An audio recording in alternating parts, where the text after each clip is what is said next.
Cold air is in place and a storm is on the way. All ingredients for a powerful nor'easter coming together. Agencies across the region prepared their plows and sand trucks today, and people hit the stores to stock up. So let's get straight to your first alert forecast. Lonnie Quinn in the Weather Center now with the newest information on the potential track of this ever-changing storm. Lonnie. Great. I'm glad you're referring to that as the newest information because we're going to continue to get more and more information in here. Right now, a little bit of change from yesterday. Still on track for a big storm out east. Not as much of a storm off to the west.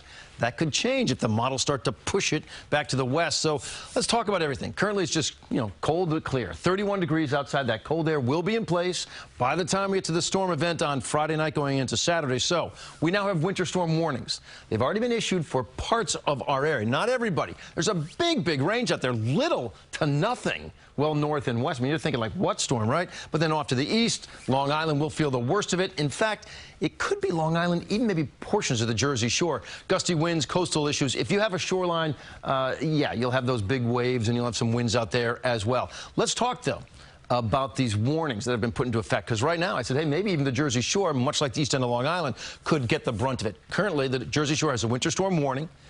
East end of Long Island, not so much. I'm telling you, that's going to get issued really shortly, I believe. Everybody else shaded in blue, it's a winter storm watch. Notice, nothing has been issued up to the north and west. I don't think anything will be issued there if the track of the storm doesn't change. So currently, we're doing just fine. You're going to notice a couple of snow showers right here. This is just a couple of snow showers. They come in for the morning hours, not much of anything. Could put a couple of slick spots out there, but it's not the nor'easter. That's not it. The nor'easter still hasn't formed. We're watching a bunch of elements, low pressure off the Florida coast, this low out around the Four Corners. We've got this flow coming in from the Gulf. They've all got to gel together in the right way and set up in the right place for you to get numbers like this. Right now, I believe the bullseye is going to be up around, say, the area south of Boston, a foot and a half or more. I do think you could still see a foot or more for the east end of Long Island. I'm going to stretch that down, perhaps, on this sort of angle, down maybe including portions of the Jersey Shore.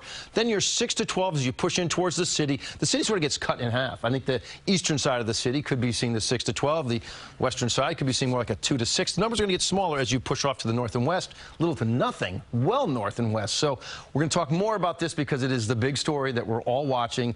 This is a powerful storm. Where it sets up dictates what you get in your neighborhood. So we'll talk more, guys, a little bit later. Right now, let's go back to you. All right, Lonnie, thank you. And if you haven't already downloaded the CBS 2 app, right now is a good time. You can do so by scanning the QR code right there on the screen. You will be able to sign up for weather alerts, get live radar, and track the storm as it moves in. Plus, get updates from our weather team on our streaming service, CBS News New York.